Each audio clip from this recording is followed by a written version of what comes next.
我和我的小叔合伙种植樱桃，让他1年时间狂赚200万，可他却像打发乞丐一样丢给我5000块。3年后，100年罕见的倒春寒来临，小叔的樱桃园颗粒无收，彻底倒闭，而我的樱桃成为国宴特供的顶级水果。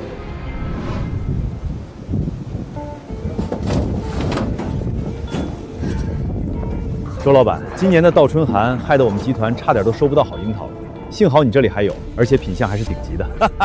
赵经理，妥了！今年倒春寒来得太早了，幸好我提前准备了能够抗寒的营养液，又连续3天3夜守着大棚，这才免去了一场大损失。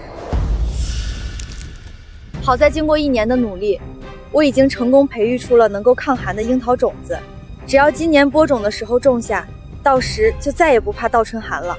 周老板，这一批樱桃的200万，我们公司财务已经打过去，你看一下。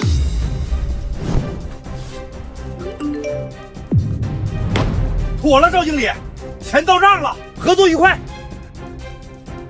合作愉快。不过周老板，下个季度收获的时候，你的樱桃的质量可不能比今天差。哈哈哈哈！赵经理放心，我的品质那肯定杠杠的。哈哈哈哈！按照当初我和小叔商量好的，我以技术入股，我跟小叔3期分账，这一单我能分到至少45万，到时候我就能和我的未婚夫一起买婚房，然后结婚了。小杰，过来一下。小叔，这是你这1年的分成5000块钱，你点点。这5000块钱让我看清了小叔的真面目，他以为离了我，他的大棚里照样能种出不怕倒春寒的樱桃，但他根本不知道，经过我这么多年的研究，每隔2、3年，我们当地就会有一次强烈的倒春寒，3年后将会有一场更加剧烈的倒春寒袭来，到时候没了我的抗寒营养液，他大棚里的樱桃全部都会冻死。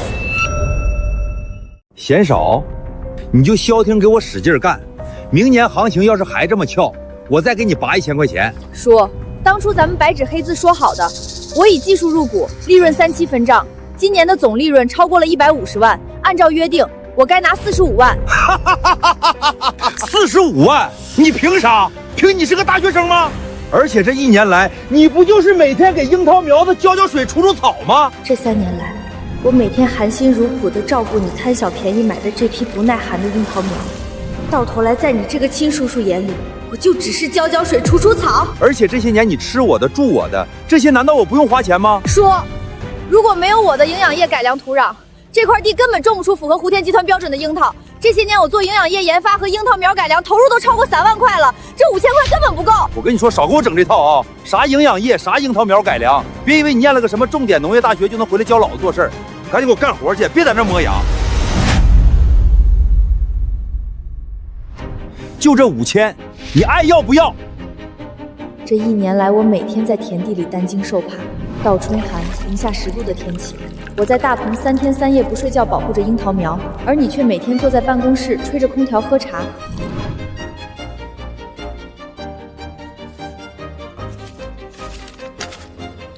这5000是我应得的，从今天开始，我辞职不干了。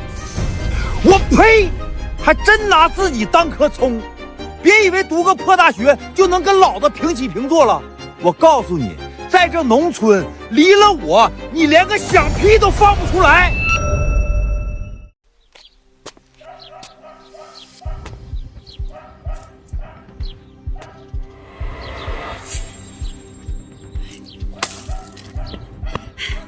梦洁回来了，跟你小叔分了多少钱呀？阿姨，你怎么来了？梦洁，我妈没别的意思，就是想关心一下你，毕竟我们2个结婚还差一大笔钱。就只分了5000块钱。什么？你不是说你能分几十万吗？怎么就分了5000块钱？碧轩，你上次不是说你攒了10万块彩礼吗？我们一起创业，做樱桃种植，我敢保证3年后，我们绝对能买车买房。等会儿，你没分到钱，还想要我们家的家底儿？我告诉你，不可能！李轩，你信我，我有技术，只要你周梦洁，虽然我们从小青梅竹马，但是你爸妈去世的早，我能拿出10万块钱给你，万一赔了，你拿什么还我？要我跟着你一起吃苦吗？我们分手吧，我不会娶一个一无所有的孤儿。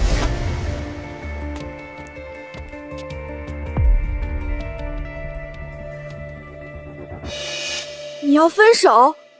可是我们都订婚了。订婚了又怎么样？没钱就别想我儿子娶你。哼，我们走。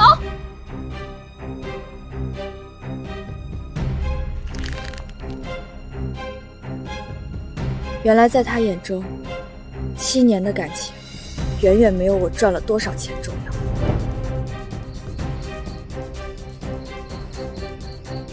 小叔欺骗我，未婚夫弃我而去，我已经一无所有了。但是我已经培育出了抗寒樱桃，加上我的营养液，我种植出的樱桃能超越市面上的90%的樱桃。既然人人都不相信我，那我偏偏要证明给他们看。大棚种植樱桃至少得10万成本，村里的亲戚除了小叔外，就只能找大伯了。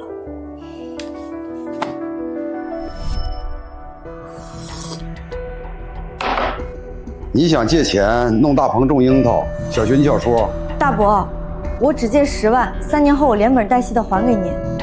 钱我可以借给你，但是我们得签借条，1年1万的利息，而且3年后你要是拿不出钱，那你家的房子和田地就全部归我。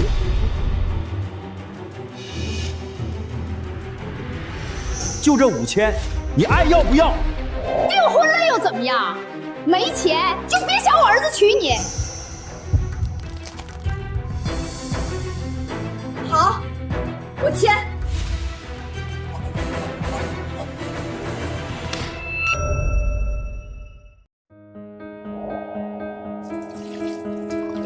还有2年，这些樱桃就能成熟了，到时候我就能靠着这些樱桃还清所有的债务了。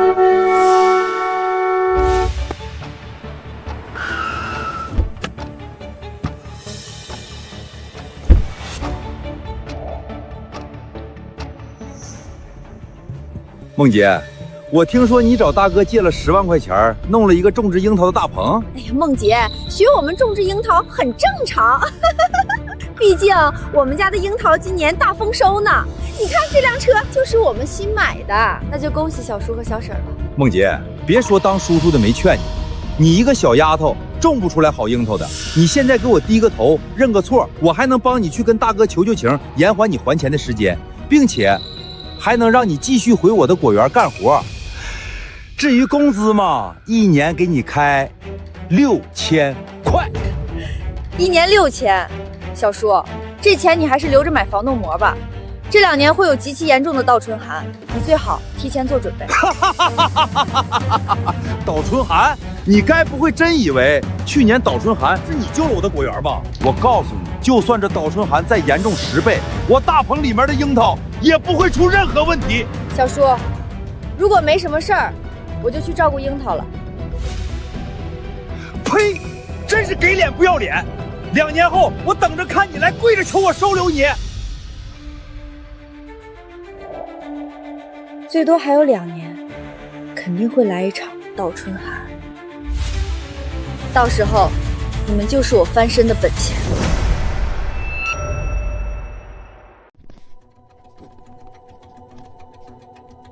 还有1周的时间，就到大伯的还款期了。这3年来，我受过太多委屈和误解了。你们看，那就是周梦洁，不好好嫁人，还学他小叔搞什么种植，狗屁大学生！我看他就是读书读傻了，竟然把自家房子和田地都抵押了，活该别人不要他。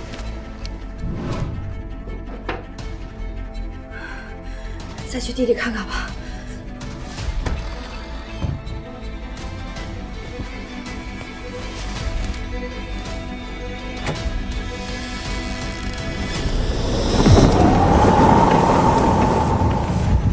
受强冷空气影响，我国大部地区将在未来48小时内遭遇数十年难遇的特大倒春寒。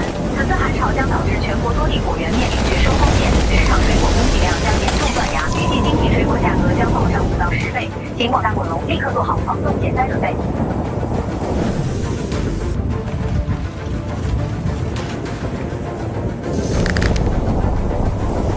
倒春寒终于来了。各位，这2天就辛苦大家了。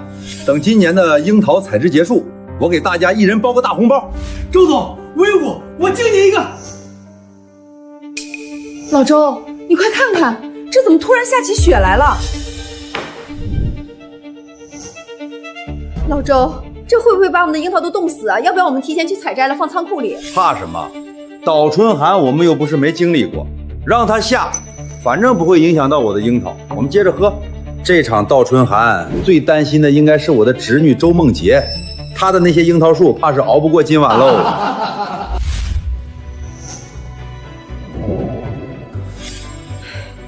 这场倒春寒比3年前严重多了，但是好在我的樱桃都是具有抗寒能力，加上我的营养液足够让樱桃树在零下10度的情况下正常生长，所以这场倒春寒对别人来说是灾难，对我来说是一场巨大的机遇。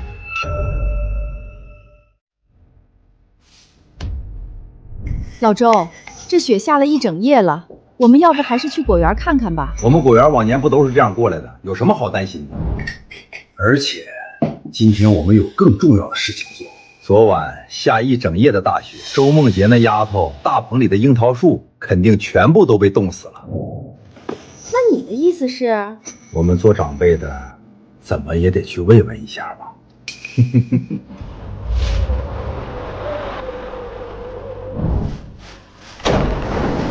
爷呀，叔早就劝过你，你非不听。这特大倒春寒一来，你那大棚里的樱桃树怕是都完蛋了吧？哎呦，我的好侄女儿，你可千万要想开点啊！毕竟天灾无情，人活着比什么都强。我的小叔还没意识到这场倒春寒对他大棚樱桃的伤害，反而想着来看我的笑话。小叔，三婶你们说的对，天灾无情，人活着比什么都强。要不叔开车陪你去果园看看，看还能不能挽回一点樱桃苗子。那就麻烦叔叔了。今天我就要让他知道，没了我周强，他周梦洁算个屁。梦洁啊，世事无常，你也别太难过了。叔叔来帮你开门。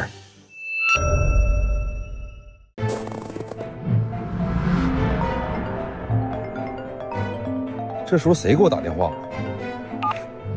什么？胡田集团的王总已经到了。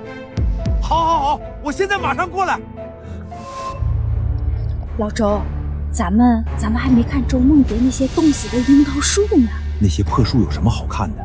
今天胡田集团的王总顶着倒春寒亲自来收货，说明现在外面市场上樱桃断供了。这次咱们要发大财了。回头让胡田集团的王总看到周梦洁大棚内烂掉的樱桃，到时候他就永远别想翻身了。梦洁啊，你的樱桃不是也要卖吗？小叔带你去见胡田集团的王总。我正愁不知道怎么接近胡田集团，小叔倒是给了我机会。没了我的培养液，加上小叔从不管事的性格，这次到春寒，小叔果园里面的樱桃肯定损失惨重，胡田集团是不会要的。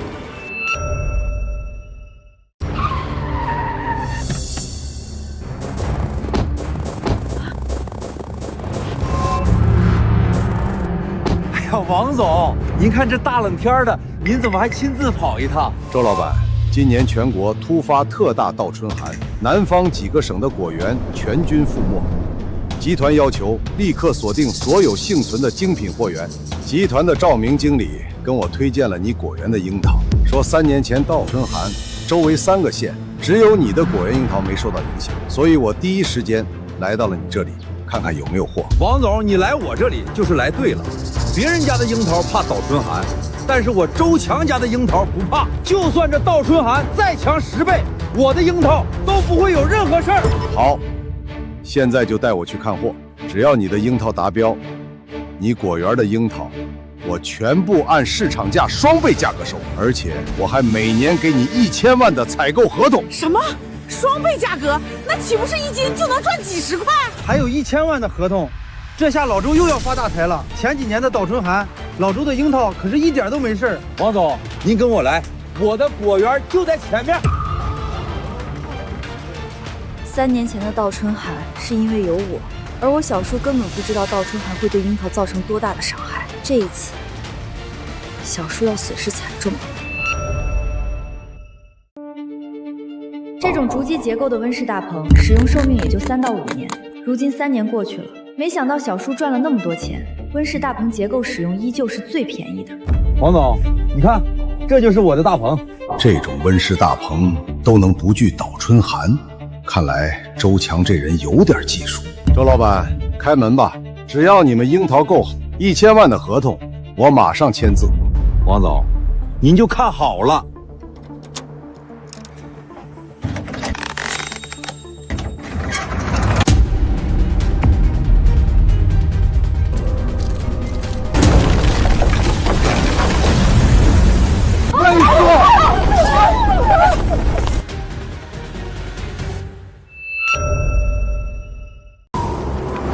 周强，这就是你跟我说红润饱满的樱桃，一流的温室技术。怎么会这样？王总，您听我解释。我知道了，一定是有人嫉妒我赚钱，昨天晚上故意来我大棚搞破坏了。确实，毕竟上次倒春寒，他们家的樱桃也没什么事儿，怎么这次就突然樱桃也烂了，大棚也塌了？我也觉得是有人在搞鬼。是你，这一定是你干的。小叔，你大棚遇到了特大倒春寒，倒塌是很正常的。不可能，肯定是你记恨我，半夜偷偷摸进我的大棚里，毁了我的樱桃，还毁了我的大棚。对，肯定是你毁了我们的大棚和樱桃。小叔，你的大棚可是你亲自换的特制防盗锁，全村只有你裤腰带上这一把，我连门都进不去，怎么毁你的樱桃和大棚？小叔，我早就提醒你要注意倒春寒，是你自己不信。现在你大棚里的樱桃之所以会烂掉，都是因为你的无知。1年6000，小叔，这钱你还是留着买防冻膜吧。这2年会有极其严重的倒春寒，你最好提前做准备。还赖你小姑娘？如果不是你，为什么你一来，我的大棚就塌了？对，我看就是你弄的，然后故意来看我们笑话。小叔，你大棚使用的是最便宜竹布结构温室大棚，只能用3年左右，今年已经是第4年了，就算没有倒春寒，它也是会倒塌的。不可能，我都干了好几年樱桃种植了，这大棚会不会塌，我会不知道吗？你小叔说的没错，他比你经验多多了，你现在主动承认错误还来得及。他说的本来就没错。他说的本来就没错，竹节结构温室大棚只能用3年左右，就得重新更换竹木，否则就会有倒塌的风险。你刚才说几年前的那场倒春寒，你叔叔果园里面的樱桃都是你救活的？因为我研制出了能够改善土壤抗寒环境的营养液，能够有效的抵御倒春寒。什么？能够改善土壤抗寒环境的营养液？王总，您别听他吹牛，他口中的营养液就是农药兑水，他就是在我这儿偷奸冒滑被我发现，所以才被我开除了。就是他要是有这技术，还至于窝在我们这个农村吗？王总，你觉得农药兑水让樱桃抗寒吗？要是真有这么简单，那全省成千上万的果农就不会损失惨重了。但是，你真的研制出了有抗寒效果的营养液吗？王总，我不仅仅研制出了有抗寒效果的营养液，我还培育出了不惧倒春寒的樱桃苗。什么？你培育出了不怕倒春寒的樱桃？王总，你可千万别被这丫头给骗了，她怎么可能培育得出不惧倒春寒的樱桃？就是啊，王总，这丫头父母去世的早，这3年又找她大伯借了10万块钱，估计现在把10万块钱花光了，现在没办法了，就想着用这噱头来骗您的钱。王总，我觉得您还是眼见为实比较好。什么眼见为实？就凭你那几亩荒废了好几年的地，还想种出好樱桃？搞笑！周强说的有道理啊，这地一旦荒了，想种东西就得养好几年。那么这么说的话，周梦洁还真有可能是在骗钱。你知不知道欺骗我的下场？周梦洁，赶紧给王总道歉，否则别怪我把你赶出村子。侄女儿，趁着现在事儿还没闹大，否则一旦收不了场了，这下场可不是你能承担的。王总，您亲自去我果园看一眼，是不是真的，自然赢不了。好，我倒要看看你到底是真有本事，还是在装神弄鬼。不错，这种钢架式结构温室大棚耐用，而且特别适合种植樱桃，希望你能让我满意。王总，跟我来。福田集团的订单不会真的被这丫头抢走吧？不可能，他说的那些东西我听都没听过，一定是他胡编乱造的。等会儿大棚门打开，里面的樱桃，王总肯定不会满意。我们的大棚不是他了吗？正好将他的这个大棚抢过来。开门吧。等一下，周强，你又想干什么？王总，我是觉得这丫头耽误了大家这么长时间。如果大棚里面没有好的樱桃，那么她就应该给我们在场的所有人道歉。那如果我种出了符合胡田集团的樱桃呢？那我就给你跪下道歉。那小叔，你可得睁大眼睛看好了。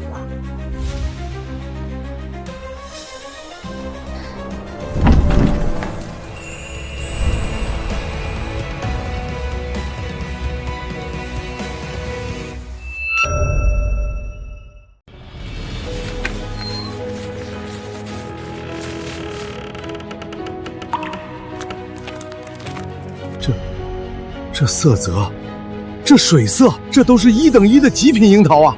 我的乖乖，我种了一辈子地，都没见过这么大这么红的樱桃。这些樱桃都有问题。王总，您可是行家，您想想，这特大倒春寒的天气，樱桃活着都不容易，它这樱桃凭什么长这么大？这肯定是有大问题。没错，我怀疑这些樱桃都是打了催熟农药，这种毒樱桃吃了会死人的。老周说的也有道理啊，这大冬天长这么大，确实有点反常。是啊，这不会真的是柯基鱼狠活吧？王总，水果光个头大有什么用？这种毒樱桃只会砸了你们胡田集团的招牌。食品安全是我们公司绝对的红线。周女士，你的樱桃到底有没有打过催熟农药？催熟农药，那都是种不出好水果的无良果农才会用的。至于我的樱桃到底是好是坏，王总，您亲自尝一口就知道了。王总，这可不能吃，要吃出什么毛病了怎么办？王总，我记得您公司每次来收货，不是都带了检测农药的设备吗？他不是说自己的樱桃没打农药吗？那我们就给他好好测一测。要是农药超标，我们就把它送进去。我们要用设备检测一下你的樱桃，要是没有问题，我会全部收下。你同意吗？王总，这批樱桃要是有任何农药残留，我周梦洁认罚。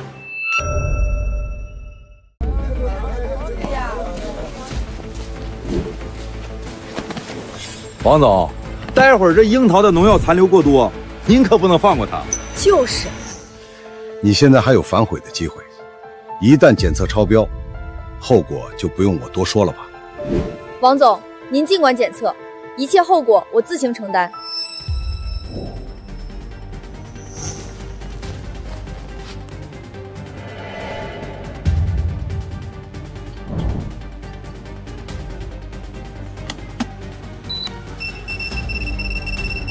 老周，你说这丫头的樱桃到底有没有问题？绝对有问题。我种了这么多年的樱桃，除了打催熟农药，不然绝对不可能这么红这么大。我们就等着看好戏吧。王总，出大事了！王总，出大事了！我就说吧，一定是你这樱桃农药超标了几百倍，把别人质检员都吓到了。村长，你都看到了，周梦洁她为了钱，居然昧着良心下这么多的农药。这要是让王总收走了，吃出人命，那是毁了咱们全村的声誉啊！这事儿一旦传出去，以后还有哪个大老板敢来咱们村收水果，我们的生路全被这黑心丫头断了。这种人绝不能留在我们村。没错，没错，将他赶出去。周梦洁，你是要害死我们全村吗？村长，我樱桃不会有问题。周梦洁，你现在还在嘴硬。这颗樱桃的农药残留为0，不仅没有任何有害激素，这颗樱桃的抗氧化花青素含量竟然达到了惊人的30毫克。村长，小叔，你们听清楚了吗？我的樱桃农药残留为0。农药残留为0？怎么可能一点农药都不打？啥玩意儿？抗氧化花青素30毫克，这是啥东西？抗氧化花青素具有强大的抗氧化能力。什么？王总，您是不是搞错了？这小小的樱桃怎么可能有这么的效果？普通的樱桃当然没这种效果，正常的樱桃花青素含量只有5毫克，但是这颗樱桃含量是30毫克。这种含量的樱桃，在我们行业那都是被称为樱桃之王。王总，我觉得应该是你们的机器坏了。他一个连化肥都买不起的穷光蛋，怎么可能种出这种品质的樱桃？无知。这樱桃是我从业以来见过最好的樱桃。我代表湖田集团向您开出每年5000万的独家收购合同，外加集团下属渠道的10%净利润分成。这批樱桃我全要了。我的天，5000万！这可是咱们村第一个大老板。王总，合作愉快。哎呀，梦洁，我早就看出来了，你肯定是会有出息的。没错，毕竟这可是我们村里唯一的大学生。小叔，你们这么着急走干什么？你说的话是不是该兑现了？什么话？周梦洁，你别得理不饶人！周强他可是你亲叔叔，你难道还真想逼长辈给你下跪吗？你不怕天打雷劈呀？亲叔叔，刚才你们一口一个毒樱桃污蔑我的时候，还要让村长把我赶出村子的时候，怎么没想过他是我的亲叔叔？我就不道歉，你能把我怎么样？周老板，我可提醒你，现在周梦洁小姐是我们湖田集团的贵宾，难道你想让我湖田集团把你拉进商业黑名单吗？你疯了！你真要给他跪下呀？不跪，我能怎么办？难道你要看着我进黑名单吗？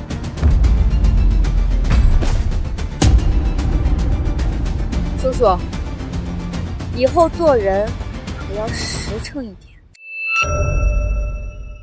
够了，不用再跪了。王总，我们换个安静的地方聊合同细节吧。好。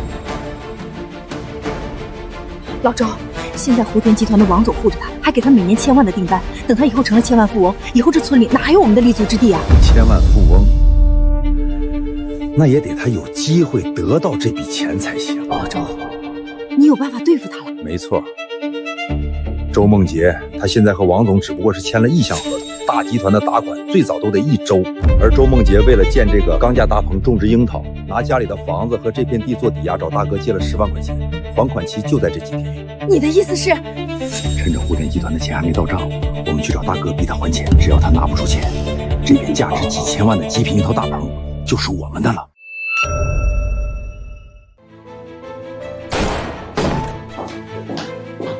周梦洁，你给我把笔放下，这合同你没资格签。大伯，你这是什么意思？什么意思？3年前你为了建这个大棚，找我借了10万块钱，白纸黑字写的清清楚楚，3年期限，今天就是最后期限，连本带息一共13万。按照合同，今天你要是拿不出这笔钱，你家这房子还有外面那个种满樱桃的大棚就全归我了。侄女啊，你拿到湖田集团的合同，叔替你高兴。可大集团的对公账号走账审核那是出了名的严，最快也得1个星期才能打款。偏偏今天就是你还款的最后一天，有些东西你一个小丫头把握不住，让叔来。小叔，你以为你们吃定我了？你现在兜里连1000块都拿不出来，拿什么还这笔钱？最后还不是只能乖乖被我们收走一切？王总，我老婆说的没错，这大棚马上就是我大哥的了，所以这份5000万的合同您不能跟他签，得跟我大哥签。大伯、小叔，为了抢我的大棚，你们还真是煞费苦心。大伯、小叔，你们为了抢我的大棚，连大公司对公账户走账的时间盲区都算计进去了，真是下了血本。哎，侄女，你这话可就冤枉人了。欠债还钱，天经地义。就是天经地义。你们就这么笃定我拿不出钱？少跟我废话！有钱你现在就拿出来，我掉头就走；没钱，你就立刻给我滚出这间屋子，别挡在这里妨碍我们跟王总签合同。你们家的事儿，我一个外人不掺和。但今天我王明远把话撂在这儿，这份每年5000万的独家收购合同，我只跟这片极品樱桃坝棚的真正主人签，谁是主人，我就认谁。老周，你听到了没有？王总说了，只跟大棚的主人签，咱们马上就是千万富翁了。大哥，咱老周家这回是真的要飞黄腾达了。到时候这5000万，你可得分我一半。放心，以后樱桃种植还得靠你，兄弟齐心，成为亿万富翁不是梦。大伯，小叔，你们高兴的也太早了吧？哟，我这大侄女还没死心呢。你欠你大伯的可是13万，不是13块。就是，你那个未婚夫都嫌你穷，连夜卷着彩礼跑了。你拿什么还？靠这张嘴吗？我劝你识趣点儿，早点把大棚让出来，别耽误王总的时间。你以为这样就能威胁他？我的好侄女，你掏个破手机出来就能变出10几万，怎么着？打算现场给我们 P 张图，还是想上网借钱来还啊？别逗了，老周，福田集团今天没给他打款，他就不可能有钱。别再拖了，你小叔说的明明白白，大集团的对公账户今天不可能到账，你就别在这演了。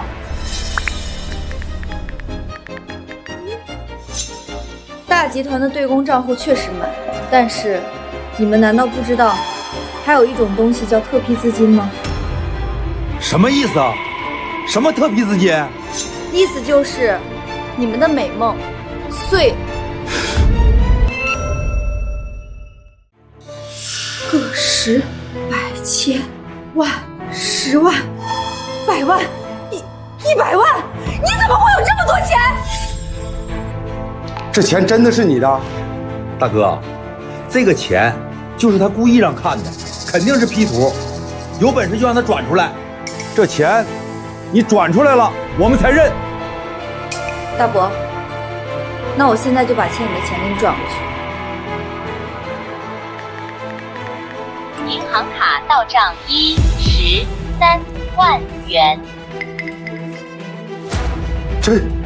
真的到账了？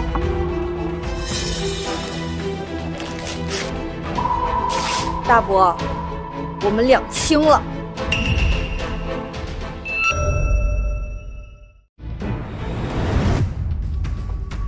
大哥，你可千万别被他骗了！他一个连饭都快吃不起的穷光蛋，凭什么突然冒出100万？这钱来路肯定不正。就是一个年轻漂亮的小丫头，一夜之间多出100万，谁知道是去城里干了什么见不得人的勾当？周梦洁，你拿这种脏钱来还债，丢尽了我们老周家的脸。走，现在就跟我去见村长，好好交代这钱是怎么来的。王总，您这是？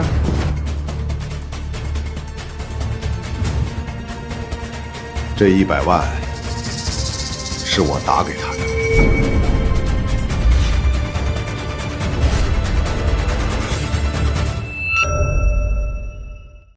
王总，您不是说谁是大棚的主人，谁才有资格跟您签合同吗？没错，所以我特批了这笔款，提前打给了周女士。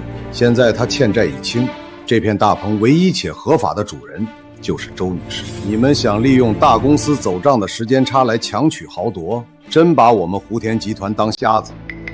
我把话放在这儿，但凡是胡田集团的优质合作商，谁敢动一根头发，我让他寸步难行。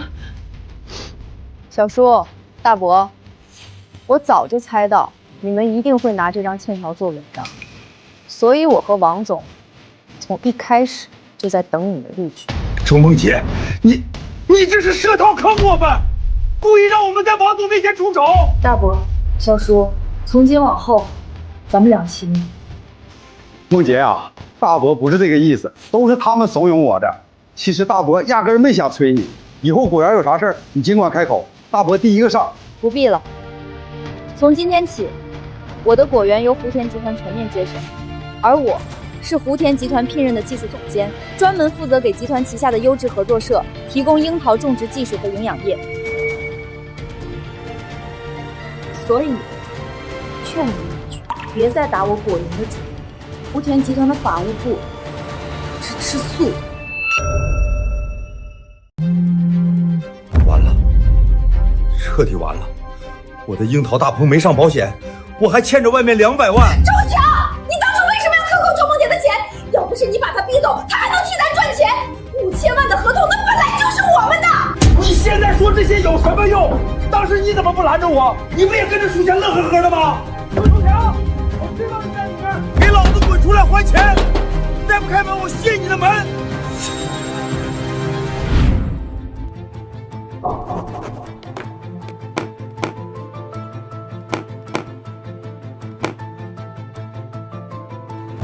哟，我的好儿媳妇，妈就知道你是个能干的。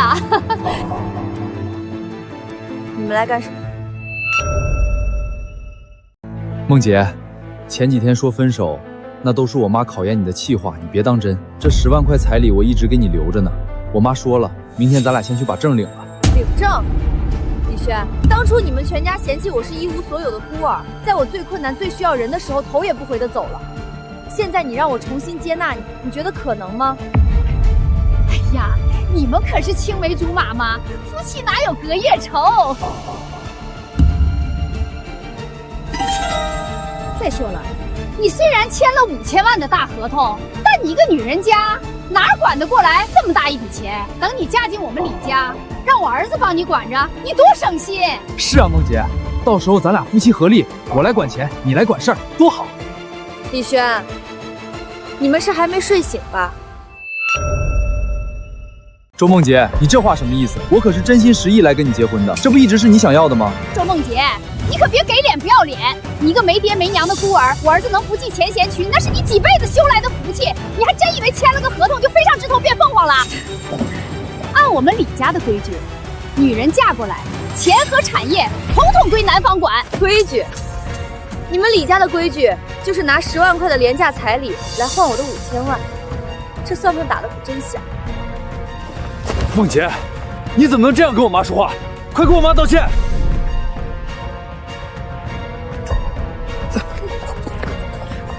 道歉？你们也配？我们可是有7年的感情，难道在你眼里，钱比我们之间的感情还重要吗？周梦洁，虽然我们从小青梅竹马，但是你爸妈去世的早，我能拿出10万块钱给你，万一赔了，你拿什么还我？要我跟着你一起吃苦吗？我们分手吧，我不会娶一个一无所有的孤儿。我们的感情，从你在我最无助的那一天提出分手离开的那一刻起，我们感情就已经结束了。什么结束了？我看是你有钱了，就嫌弃我们家穷了。你就是个嫌贫爱富的势利眼。梦洁，我妈性子急，你别往心里去。当时我提分手也是有苦衷的，我们家的情况你也知道嘛。李轩，别演了，我和你不可能了。周梦洁，你别给脸不要脸，你就是个没背景的孤儿，没有我罩着你，你以为你护得住这笔钱？我护不护得住这笔钱，跟你没有半毛钱关系。你们李家别想从我这儿拿走1分钱。周梦洁，你这个没良心的东西！有钱了就把我家李轩一脚踹开！你赚的那些脏钱，早晚赔个底朝天！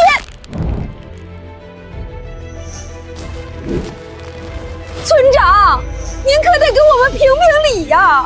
这丫头跟我们李轩可是全村公认的一对儿，她现在发了财，就想始乱终弃。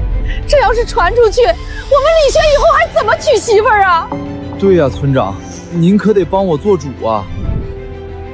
李轩，你和你妈可真不要脸。李轩，你和你妈可真不要脸。不要脸的人是你！我呸！你们这对不要脸的母子，全村谁不知道？当初梦洁最困难的时候，是你们连夜卷着彩礼跑路，落井下石的。就是，现在看人家梦洁赚大钱了，又跟狗似的跑回来摇尾巴，我都替你们嫌丢人。赶紧滚出我们村，别脏了我们村财神爷的地盘！妈，你得想想办法呀！我不能和梦洁分开呀！我要成为富豪。周梦洁，你难道忘了你肚子里的孩子吗？对，没错。周梦洁，你当时还说要生下这个孩子。我怀了你的孩子，李轩，你自己什么问题，心里不清楚吗？我怀了你的孩子，李轩，你自己什么问题，心里不清楚吗？你胡说八道什么？我堂堂一个大男人，怎么可能有问题？你这是污蔑！污蔑！3年前咱们订婚前的婚检，医生怎么跟你说的？你忘了？你这辈子都不可能有自己的孩子。老天爷，李轩不能生，那还拿怀孕来讹人？自己是个绝户，还好意思碰瓷儿？这母子俩为了钱，真是脸都不要了。儿子，他说的不是真的吧？你可是我们李家的独苗啊！别说了，都给我闭嘴！当初为了保护你那点可怜的自尊心，我替你瞒着所有人。可你们李家倒好，不仅在我最难的时候落井下石，现在还想拿这种下三滥的谎话毁我清白。别说了，都给我闭嘴！当初为了保护你那点可怜的自尊心，我替你瞒着所有人。可你们李家倒好，不仅在我最难的时候落井下石，现在还想拿这种下三滥的谎话毁我清白。把这2个丢人现眼的无赖给我轰出去！我们村不欢迎这种东西。偷抢攀连，剩下的钱尽快还上，否则后果什么样你们心里清楚。我的大别墅啊！龙哥，您放心，我肯定想办法还上，肯定还。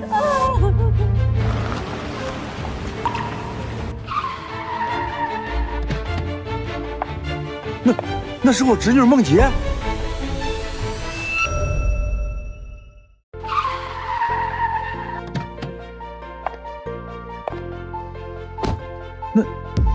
那是我侄女梦洁。梦洁呀，你可算回来了！你给村里投资建的希望小学和柏油马路都动工了，全村老少都把你当活财神呢。是啊，周总，多亏您的技术，咱村的樱桃在城里供不应求，家家户户都跟着您过上好日子了。梦洁，我的好侄女，小叔就知道你是有大出息的，小叔从小就看好你。梦洁呀，你小叔破产了，别墅也被收走了，我们现在连口饭都吃不上，你身价过亿了，求你拉我们一把吧。亲叔叔，当初你否定我的一切，只甩给我5000块，伙同大伯逼我还钱的时候，怎么没想过我是你亲侄女？我早就说过，那13万转给你们的时候，我们就已经两清了。我周梦洁的钱拿去修路建学校，也绝不会给你们这群吸血鬼1分1毫。我曾经历过人性的贪婪与背叛，但我始终相信，哪怕身处泥泞，只要不向命运低头，就一定能种出最甜的果实。我的人生只由我自己掌控。